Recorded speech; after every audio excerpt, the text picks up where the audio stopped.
Jadi sihir ni tuan-tuan, antara satu perkara yang penting tentang sihir, saya bukan nak bagi tuan-tuan takut sihir. Tuan-tuan kena tengok sampai habis ni. Sihir ni tak kuat pun. Dia tak boleh bagi apa-apa. Tuan-tuan jangan takut. Tuan-tuan ikut ni sampai habis. Saya tak tahu boleh habis hari ni ke tak boleh habis. Tapi kesimpulan yang saya nak sebut kat tuan-tuan nanti, kita akan sampai kepada satu kesimpulan yang jangan takut. Jangan takut dengan sihir. Dia tak ada apa-apa pun. Nanti kita sampai bab tu. Sebelum tu kita nak bagi dia punya bunga, bagi kita faham sikit. Apa dia boleh buat? Dia boleh buat orang nampak macam betul. Hayyatun tas'a. Zaman Musa, bila ahli-ahli sihir Fir'aun ni buat ulang mereka jadi macam tali, jadi macam ulang yang bergerak. Orang nampak, ramai-ramai nampak betul-betul macam ulang yang bergerak. Itu sihir takhyil. Bagi orang jadi takhyil, orang jadi satu dia dikhayalkan. Sihir yang kedua, sihir yang bagi mudarat kepada orang. Dia bagi orang sakit, dia bagi orang mati dan sebagainya. Ini tapi bukan dia yang berkuasa. Nanti saya akan cerita, nanti akan datang. Ini adalah apa yang berlaku tentang sihir. Baik, macam mana sihir dibuat? Sihir berlaku apabila manusia dia menyerahkan diri dia kepada syaitan. Itu kebiasaannya. Dan biasanya dia kena buat ritual. Sihir takkan berlaku saja-saja, memerlukan ritual. Ini beza ain dengan sihir. Kalau kita cerita tentang penyakit yang kena manusia, ain dia tak payah buat apa-apa. Hasad dengki, mata yang melihat dengan hasad dengki bagi mudarat. Tapi sihir, dia kena buat satu upacara untuk menjadikan sihir tu berkesan. Dia pun kena buat. Apa yang dia buat? Macam-macam cara sihir. Antara yang paling famous ni sihir tamaim yang digantung. Tangkai lah. Tangkai yang digantung, kononnya boleh buat orang sayang dekat dia. Ataupun kononnya boleh buat orang benda-benda jahat tak menghampiri dia, tangkai. Ada juga sihir yang dibuat, namanya sihir urusah, patung.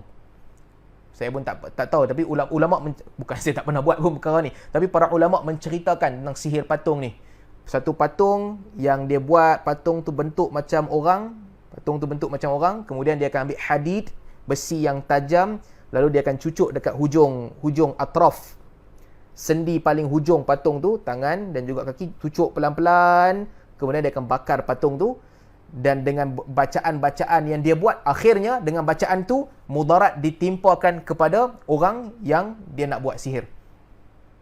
Biasanya sihir juga berlaku dengan dia ambil sebahagian daripada tubuh badan orang tu, orang yang dia nak sihir. Nanti kita ceritalah tentang bagaimana Nabi SAW pernah disihir. Dia ambil rambut orang tu, kemudian dia buat ritual, bacaan-bacaan tertentu, minta kepada syaitan. Biasanya yang sihir paling kuat, minta kepada syaitan. Ini tuan-tuan penting. Apa sihir yang paling kuat? Makin teruk syirik orang tu, makin kuat sihir dia. Berani tak berani je. Soalan dia berani ataupun tak berani.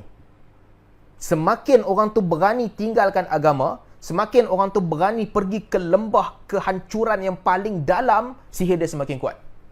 Pada perkiraan ahli sihir. Nanti pada perkiraan ahli ilmu dan juga ahli ibadat lain. Tapi pada perkiraan ahli sihir dan orang awam, sihir yang paling kuat adalah sihir yang paling jahat. Dia pun buat macam-macam tu. Kepercayaan mereka, ada sihir yang dia boleh pergi ke neraka Jahannam keluarkan sihir tu pada kepercayaan dia. Ada sihir yang dia boleh pergi ke lembah paling bawah, lembah paling rendah, keluarkan sihir tu. Ada sihir yang kononnya disimpan daripada zaman Nabi Nuh, dia pun keluarkan. Ataupun zaman Fir'aun, mereka keluarkan. Sebab tu, kalau tuan-tuan perasan kan, Allah Subhanahu Wa Taala sebut surah yang kita semua hafal dan kita semua baca. Qul a'udzu birabbil falaq min syarri ma khalaq wa min syarri ghasiqin idza waqab wa min syarri naffatsati fil 'uqad. Tengok ayat ni wa min syarri naffatsati fil 'uqad, daripada kejahatan tukang hembus yang menghembus pada tali-tali. Orang yang belajar bahasa Arab mereka tahu naffatsat merujuk kepada perempuan, bukan tukang hembus lelaki. Ahli sihir ada lelaki, ada perempuan. Tapi dalam ayat ni Allah kata wa min syarri naffatsati fil 'uqad, daripada kejahatan ahli sihir perempuan yang menghembuskan pada tali-tali. Kenapa perempuan? Sebahagian para ulama membahaskan yang jahat, betul-betul jahat ni ada pada ahli sihir perempuan. kejahatan tu ada pada mereka. Sebahagian ahli sihir perempuan. Ada sihir yang apa? Macam saya sebut tadilah, takat mana hang berani langgar agama Allah? Ada di kalangan mereka dia ambil ayat Quran, ni nak cabar agama Allah ni. Allah tulis alhamdulillahirabbil alamin. Allah ajarkan alhamdulillahirabbil alamin. Dia nak cabar, dia start daripada belakang. Nun dulu, ya, kemudian mim, daripada belakang ke depan, tulis Al-Quran terbalik. Cabar agama Allah, tulis begitu. Ada sihir yang dia ambil kertas, dia pecah-pecahkan huruf Al-Quran jadi asing. Ada lagi jahat, itu jahat biasa. Apa lagi jahat dia boleh buat? Ada sihir najasah. Dia ambil mushaf Quran, dia balutkan dengan najis. Ada sebahagian orang buat ni, balutkan dengan, ambil mushaf Quran untuk dia cuci najis dia. Sebahagian daripada mereka dengan mushaf Quran mereka ambil untuk cuci darah haid mereka. Betul-betul jahat, cabar agama Allah, iklankan betul-betul dia sembah syaitan, dia akan dapat, kira pada perkiraan dia, sihir yang paling kuat. Dia jadi ahli sihir yang paling hebat. Jadi itu sedikit sebanyak tentang apa yang mereka lakukan. Kenapa orang buat sihir? Dia buat sihir untuk hancurkan, sebagai contoh kadang-kadang nak hancurkan, matikan orang, sakitkan orang, untuk bagi orang tu tak berjaya, hancurkan kehidupan dia. Dia buat apa perkara pun tak berlaku, untuk pisahkan antara orang, dan juga untuk kadang-kadang untuk bagi orang sayang. Jadi banyaklah ceritanya. Saya pun tak mau cerita panjang tentang bab ni, bukan kepakaran saya nak mengajar sihir, tapi yang kita nak cerita lebih penting bagaimana nak menghancurkan sihir. Baik. Boleh tak kita tahu siapa yang buat sihir? Bismillah.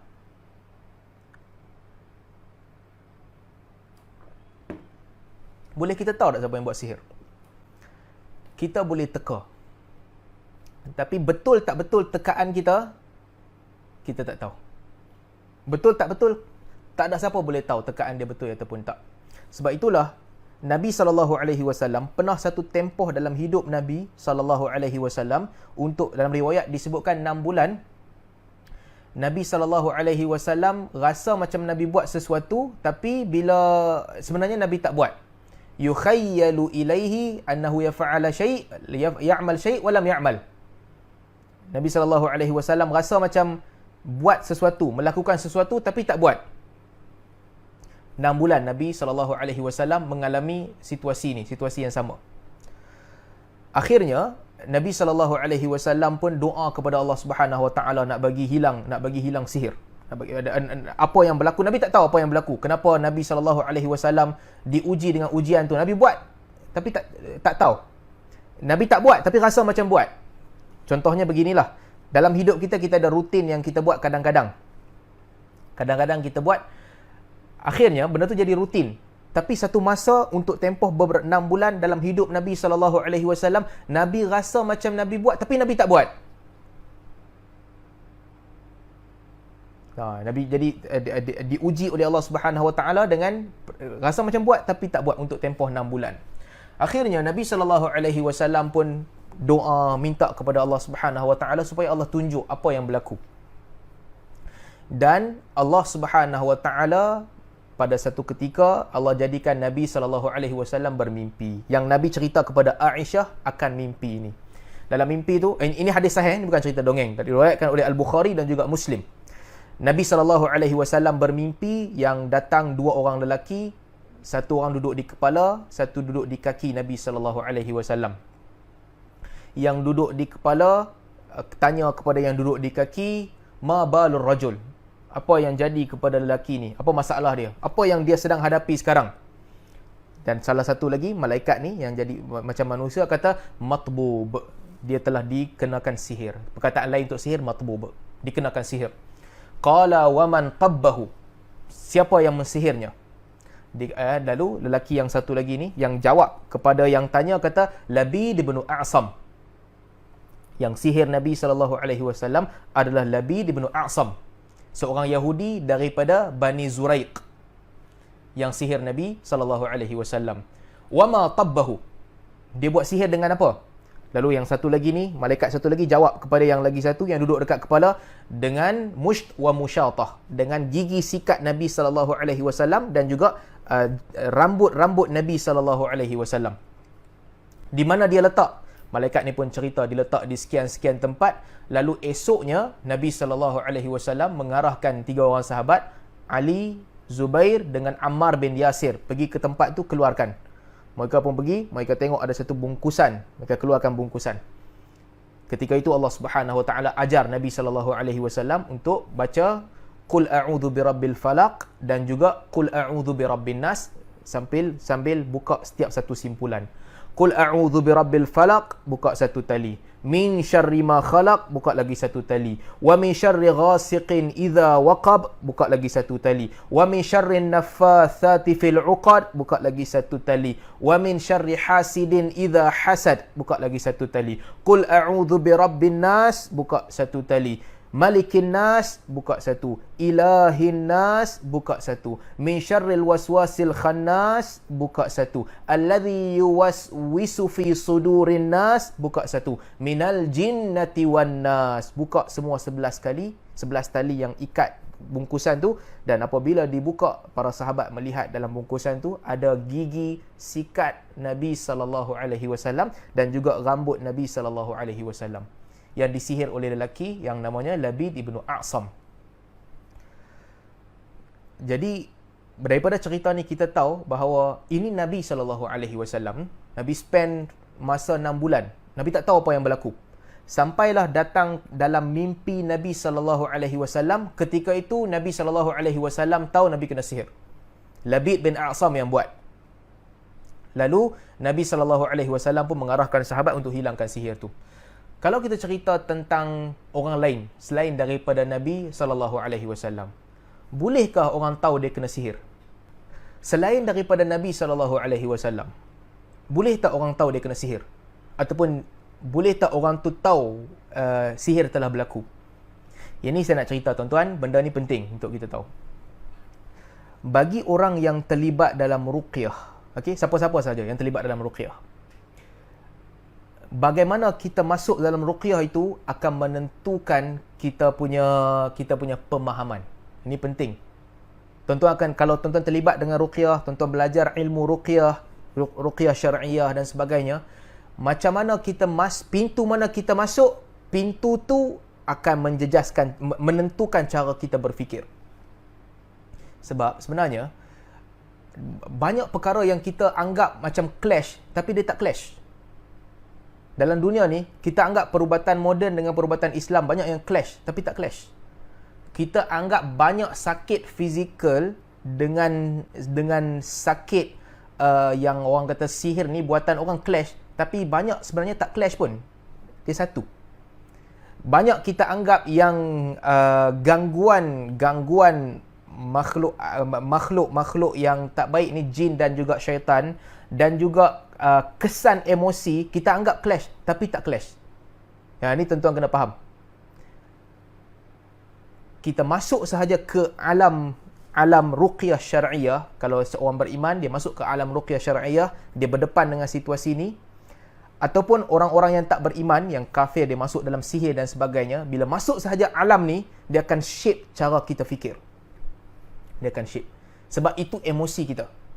Bila berdepan dengan satu situasi tu nampak macam berlaku sihir, otak kita akan terus tafsirkan kepada sihir. Ramai orang menghadapi situasi tu. Hakikatnya, betul tak betul sihir, tak ada siapa boleh buktikan melainkan Nabi SAW. Nabi SAW. Itu pun Nabi tunggu 6 bulan. Nabi tak tahu.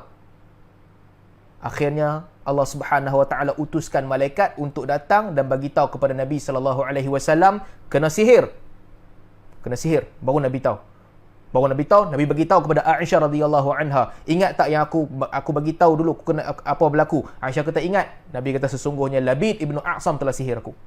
Selain daripada Nabi tak tahu. Tak ada siapa boleh tahu melainkan melainkan agak-agak kita. Dan apabila manusia agak-agak, kadang-kadang betul, kadang-kadang tak betul. Badan kita ni memang dia dah diset untuk kita terkesan dengan sekeliling. Kesan sekeliling tu banyaklah kesan sampingan. Kadang-kadang dia datang daripada budaya kita.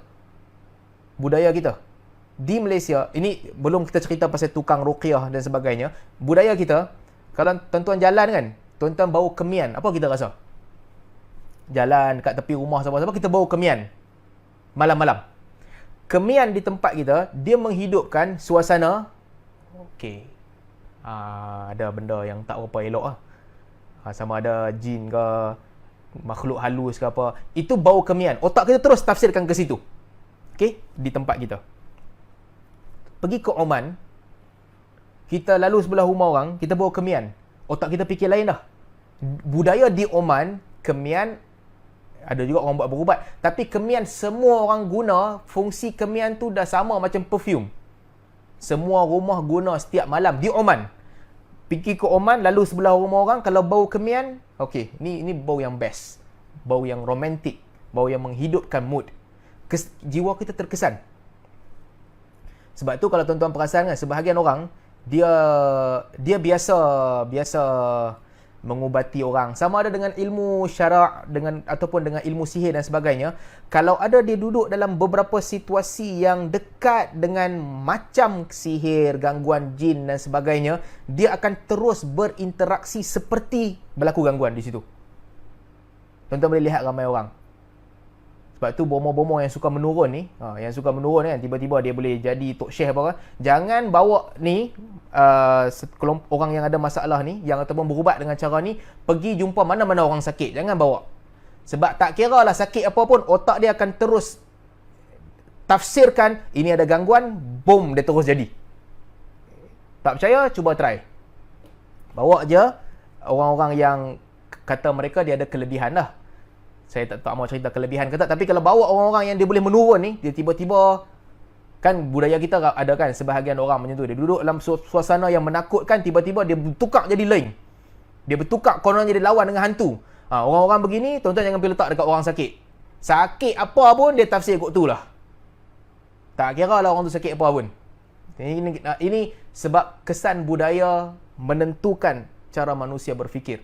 Demikian juga dengan orang yang melakukan ruqyah syar'iyah. Bila kita buat ruqyah, kerja kita tu mulia.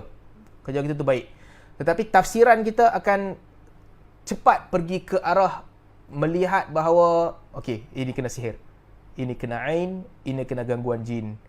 Tafsiran kita secepat pergi ke situ. Sebab budaya mengajarkan kita, cara hidup mengajarkan kita, kebiasaan mengajarkan kita. Saya nak bagi sudut yang kedua. Sudut yang kedua, kalau kita blok otak kita daripada kepercayaan begini, kita cuba sedaya upaya untuk dismiss. Ini bukan sihir ni, ini bukan ain ni, ini bukan. Kalau kita dismiss, berlaku ya, berlaku. Tapi kalau kerap orang tu dia dismiss semua, akhirnya tak ada ruang untuk otak dia percaya. Jadi, apa agama ajak kita? Pendirian yang sepatutnya dipegang oleh ramai orang ni pendirian yang macam mana? Apakah dia dismiss semua? Tak wujud sihir, tak wujud ain, tak wujud mas sentuhan syaitan, tak wujud ni semua, hapuskan semua. Ataupun dia percaya yang sihir ni sangat kuat, boleh bagi kesan kepada kita. Orang tu sakit lutut sikit je, dia kata ada hantu pi paut dekat lutut dia. Orang tu sakit paha sikit je, dia kata ada hantu pi cucuk paha dia. Orang tu muntah sikit je, dia kata dia ni kena buatan orang. Apa pandangan yang betul? Apa pandangan yang betul? Baik, ini saya nak cerita dan tuan-tuan kena ambil iktibar betul-betul. Agama Islam mengajarkan kita untuk cuba duduk di tengah. Bagaimana cara kita nak duduk di tengah? Ini cara nak duduk di tengah.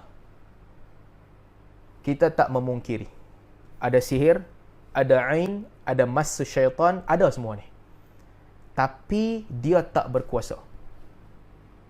Dia tak berkuasa. Dia boleh bagi kesan, dia tak berkuasa. Dia ada limit terhadap kuasa dia. Baik, apakah benda yang boleh menghalang sihir dan sebagainya untuk ganggu kita? Kuat iman kita dengan Allah Subhanahu Wa Taala, kita berpegang dengan, kita bulatkan jiwa kita betul-betul yakin dan percaya dengan Allah Subhanahu Wa Taala, itu perkara paling penting yang mampu menjauhkan kita daripada gangguan ni.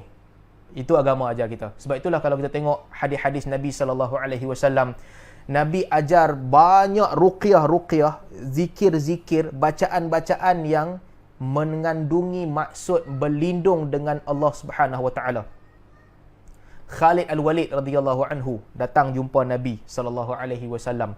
Dia kata, "Ya Rasulullah, aku tak boleh tidur malam." Satu masa dalam hidup dia nak tidur malam je, dia diganggu oleh ifrit.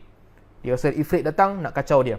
Lalu Nabi SAW ajar Khalid Al-Walid, a'udzu bikalimatillahi tammati min ghadabihi wa iqabihi wa syarri ibadihi wa hamazati syaitan wa an yahdurun. Nabi kata, wahai Khalid, baca ni. A'udzu bikalimatillahi tammati min ghadabihi wa iqabihi wa syarri ibadihi wa hamazati syaitan wa an yahdurun. Aku berlindung dengan Allah Subhanahu wa taala min ghadabihi, daripada kemurkaannya, wa iqabihi, hukumannya, wa syarri ibadihi, kejahatan makhluknya, wa min hamazati syaitan, daripada bisikan syaitan, wa an yahdurun, dan juga gangguannya. Nabi ajar kepada Khalid. Lalu Khalid Al-Walid radhiyallahu anhu, malam-malam dia nak tidur, dia baca a'udzu bikalimatillahi tammati min ghadabihi wa iqabihi wa syarri ibadihi wa hamazati syaitan wa an yahdurun. Dalam hadis riwayat Malik, dalam hadis riwayat Tirmizi diceritakan daripada Ibnu Umar dengar juga zikir ni daripada Nabi SAW. Ibnu Umar kumpulkan anak-anak dia, dia ajarkan semua kamu hafal zikir ni. A'udzu bikalimatillahi tammati min ghadabihi wa iqabihi wa syarri ibadihi wa hamazati syaitan wa an yahdurun. Apa yang ada dengan zikir ni? Kalau kita, satu cara orang fikir, dia rasa zikir ni ucapan dia sangat bagus, syaitan takut dengan bunyi dia, bunyi ucapan tu. Syaitan dengar je bunyi ucapan ni, syaitan takut, sihir tak boleh kenal kat dia, jin lari daripada dia. Tapi bukan itu yang Nabi nak ajak kita sebenarnya. Nabi nak ajak kita, bila kita baca, kita betul-betul menjiwai bacaan tu. A'udzu bikalimatillahi tammat. Aku berlindung dengan kalamullah yang sempurna. Ni maksudnya, tanam dalam jiwa kita, tak ada benda boleh kacau aku apabila aku berlindung dengan kalamullah yang sempurna. Itu telah memadai untuk memelihara dan menjaga aku. Itu dah cukup dah, tak perlu lebih daripada tu. A'udzu bikalimatillahi tammati min ghadabihi. Aku berlindung dengan kalimah Allah daripada kemurkaan Allah, hukuman Allah, kejahatan makhluk Allah, bisikan syaitan dan gangguan syaitan. So kalau kita tanam ni dalam jiwa kita betul-betul yakin yang Allah lah mampu memelihara kita, kita takkan kena gangguan-gangguan ni. Sebab tu Nabi sebut juga dalam hadis lain, banyaklah bacaan-bacaannya. Seorang sahabat Nabi SAW, dia kena akrab, dia kena sengat dengan kalajengking. Nabi kata, kalau engkau baca waktu petang semalam, a'udzu bikalimatillahi tammati min syarri ma khalaq, engkau takkan kena. Maksudnya nak bagi kita keyakinan dalam jiwa kita tu.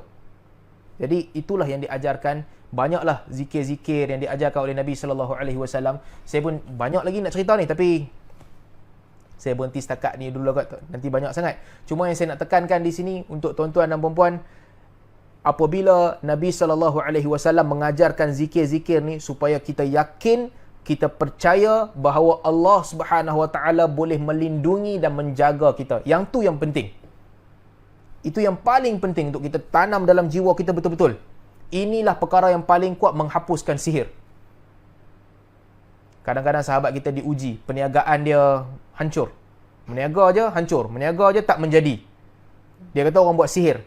Daripada kita bersungguh-sungguh untuk pergi berubat, cari bomoh yang boleh berubat, bomoh tu boleh berubat, lebih baik daripada itu adalah tanamkan jiwa kita dengan betul-betul menjiwai zikir-zikir yang diajarkan oleh Nabi SAW. A'udzu bikalimatillahi tammati min syarri ma khalaq. A'udzu bikalimatillahi tammati min ghadabihi wa iqabihi wa syarri ibadihi wa hamazati syaitan wa an yahdurun. Dan doa-doa yang lain, bismillah tawakkaltu 'ala Allah, bismillahilladzi la yadurru ma'asmihi syai'un fil ardi wala fis sama'. Bacaan-bacaan ni kena jiwai dan tanam dalam jiwa kita dan jalan terus. Kerana akhirnya sihir ni akan hancur.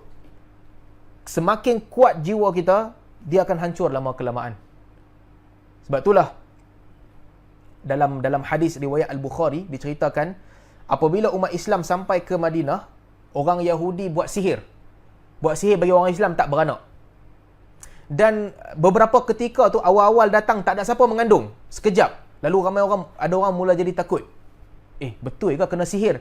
Sampailah akhirnya Asma binti Abi Bakar radhiyallahu anha, dia melahirkan anak yang pertama, iaitu Abdullah bin Zubair. Dan bila dia melahirkan anak, orang Islam rasa gembira dan seronok dengan kelahiran tu.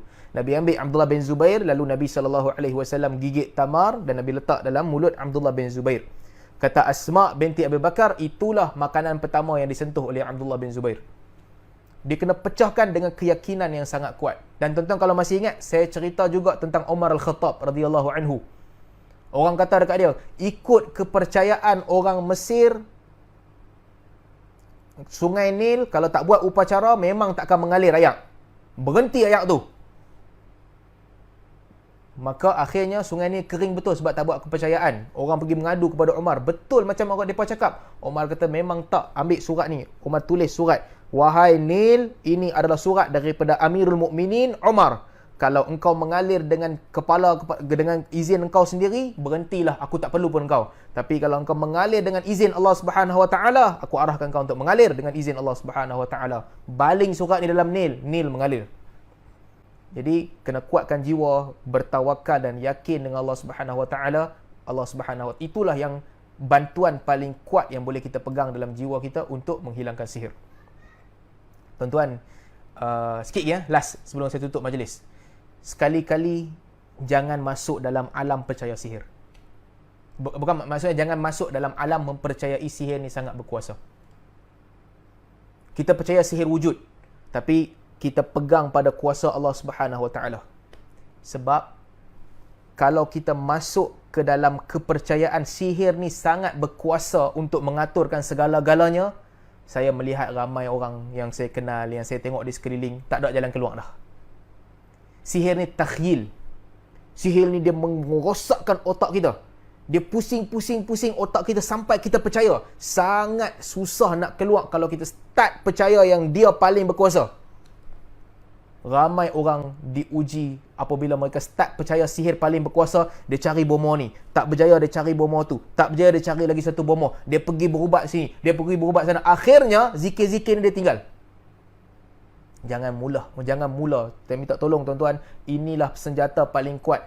Sentiasa yakin, wama hum bidarina bihi min ahadin illa biiznillah. Mereka tak boleh menimpakan mudarat melainkan dengan izin Allah. Sentiasa tawakal dan berpegang dengan Allah Subhanahu Wa Taala. Seteruk manapun ujian kita, sentiasa berpegang dan tawakal. Bayangkan Nabi SAW dalam riwayat diceritakan bila Nabi sakit, Jibril datang tau. Jibril turun. Jibril sendiri, bayangkan, mana ada ahli ruqyah lagi bagus daripada Jibril. Jibril standard apa ni? Turun, baca kat Nabi, Bismillahirrahmanirrahim, min kulli syai'in yu'dhika, min syarri kulli nafsin, au ainin hasidin, Allahu yashfika, Bismillahirrahmanirrahim. Jibril sendiri datang, turun, doa dekat Nabi, Bismillahirrahmanirrahim. Bila Nabi sakit, dengan nama Allah, aku baca ruqyah kepada engkau. Min kulli syai'in yu'dhika, daripada setiap perkara yang menyakiti engkau. Min syarri kulli nafsin, daripada kejahatan setiap jiwa. Min syarri kulli nafsin au ainin hasidin, daripada setiap pandangan mata yang penuh hasad. Allahu yashfika, Allah yang menyembuhkan engkau. Bismillahirrahmanirrahim, dengan nama Allah aku baca ruqyah kepada engkau. Nabi baik terus tak? Tak, kadang-kadang Nabi tak baik lama. Jadi artinya, walaupun Nabi tak baik lama, Nabi diuji dengan sakit sampai Nabi kena sihir tu 6 bulan. 6 bulan lepas tu baru datang pertolongan. Tetapi tidak sekali-kali Nabi SAW percaya bahawa sihir itu berkuasa. Kuasa pada Allah. Jangan putus asa. Kadang-kadang orang kata, teruk sangat ni keadaan. Jangan putus asa. Doa, minta kepada Allah. Doa, jumpa orang soleh berdoa. Orang beriman yang boleh ruqyah, yang boleh baca ruqyah. Suruh mereka ruqyah. Datang, bacalah ruqyah yang diajarkan oleh Jibril ni pun. Bismillahirrahmanirrahim, min kulli syai'in yu'dhika, min syarri kulli nafsin au ainin hasidin, Allahu yashfika, Bismillahirrahmanirrahim. Tak baik juga, teruskan doa, buat begitulah. The moment kita masuk ke dalam perangkap syaitan, the moment tuan-tuan pergi jumpa orang yang dia pegang telok, dia pusing-pusing belakang, nah, paku masuk dalam telok ni, letak tepi. Pada ketika kita pergi kepada orang, dia baca, dia buat apa, kononnya pindah ke badan dia sihir tu, dia muntah, keluar darah, ganti darah sihir dalam badan kita. Tuan-tuan masuk ke alam tu, there is no way out. Saya minta maaf kalau ada orang terasa. Saya minta maaf kalau saya sebut ni benda yang beberapa orang rasa macam, kena ni. Tuan-tuan, saya minta maaf. lazimilah orang-orang yang bertakwa dan mengamalkan perubatan yang tidak bercampur aduk dengan perkara-perkara yang mencurigakan ni. Dia tumbuk daun bidara bagi kita makan, okey, ubat. Dia tumbuk daun bidara bagi kita makan, ubat. Dia baca doa pada air, dia bagi kita minum air tu, okey, ubat. Tapi kalau dia mai dah buat benda merepek, tarik benda bubuh dalam telur, tarik benda pindah dekat ayam, tarik benda bubuh dalam botol, tuan-tuan, startlah percaya. Kalau tak percaya, dengar, start percaya, tuan-tuan tak boleh keluar.